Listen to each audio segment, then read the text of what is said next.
আসসালামু আলাইকুম ওয়া রাহমাতুল্লাহি তাআলা ওয়া বারাকাতুহু। গতকালকে আপনাদের সামনে কিছু রোজা সম্পর্কে আলোচনা রেখেছিলাম।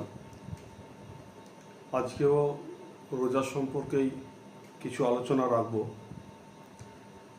যে আল্লাহর নবী সাল্লাল্লাহু তাআলা আলাইহি সাল্লাতু ওয়া তাসলিম বলেছেন যে যারা রোজা করবে, যারা রোজা রাখবে, তারা সিদ্দিকিন এবং শুহাদাদের সওয়াব পাবে। সিদ্দিক এবং শহীদদের সওয়াব এত উঁচু যে যার প্রশংসা করেও শেষ হবে না। তাই যারা রোজাদার হবে তাদের অফার এই হবে যে আল্লাহ নবী সাল্লাল্লাহু তাআলা আলাইহি সাল্লাতু ওয়া তাসলিম বলেছেন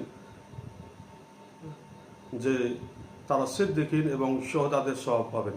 তাহলে রোজা আমাদের রাখতে হবে। রোজা কোন কোন জিনিসে ভেঙে যায়, রোজা কোন কোন জিনিসে ভাঙে না, এই দিকগুলো আমাদের ফলো করতে হবে।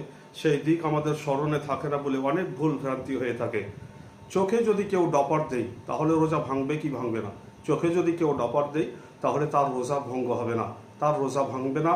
কিন্তু সেই ডপার যদি নাকে দেয় অথবা কানে দেয় তাহলে তার রোজা ভঙ্গ হয়ে যাবে, রোজা ভেঙে যাবে।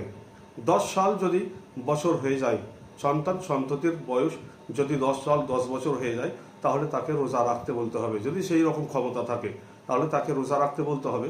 এই রোজা থাকাকালীন যদি রোজা সে ভেঙে দেয় তাহলে তাকে রিপিট করতে হবে না, অর্থাৎ তার কাজা করতে হবে না। নামাজ পড়তে বলে যদি ছেড়ে দেয়, নামাজ পড়তে যদি ছেড়ে দেয়, ত্যাগ করে দেয়, তাহলে তাকে নামাজ আবার দোহরাতে হবে। দোহরার জন্য তাকে হুকুম করতে হবে। বোঝা গেল যে নামাজ ছেড়ে দিলে নামাজ আবার পড়তে হবে। টক ঢেকুর যদি আসে, টক ঢেকুর যদি বের হয় তাহলে এই টক ঢেকুরের কারণে রোজা ভঙ্গ হবে না। কারো যদি বমি হয়, মুখ ভরা যদি বমি না হয়, হালকা পরিমাণে হয়, তাহলে তার রোজা ভঙ্গ হবে না। আর এমন যদি দেখা যায় যে মুখ ভরা বমি তার হয়েছে তাহলে সেই অবস্থাতে তার রোজা ভঙ্গ হয়ে যাবে। রক্ত পরীক্ষার জন্য কখনো কখনো রক্ত বের করা হয়, রক্ত চেক করার জন্য, জ্বরের জন্য হোক বা অন্য কোনো জিনিসের জন্য হোক, রক্ত পরীক্ষা যদি করার জন্য থেকে রক্ত বের করা হয় তাতে রোজা ভঙ্গ হবে না। ইনজেকশন যদি দেওয়া হয় শরীরে, জ্বরের হোক বা কোনো ইনজেকশন যদি দেওয়া হয় রোজা ভঙ্গ হবে না। কিন্তু খাবারের ইনজেকশন যদি হয়, খাবারের যেটা ইনজেকশন করলে ক্ষুধার যন্ত্রণা আর হবে না, তাহলে তাতে রোজা ভঙ্গ হয়ে যাবে। আর এই রকমই যদি ইনজেকশন হয় তাহলে ইনজেকশনের কারণে তার রোজা ভঙ্গ হবে না।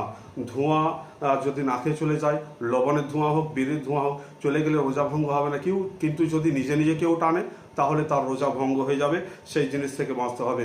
কুল্লি করতে কুল্লির যে ভিজা অংশটা আমাদের পৌঁছে যায় ভিতরে, কুল্লি করার ভিজা প্রভাব যদি চলে যায় তাতে রোজা ভঙ্গ হবে না। এখান থেকে বক্তব্য সমাপ্তি। আসসালামু আলাইকুম ওয়া রাহমাতুল্লাহ।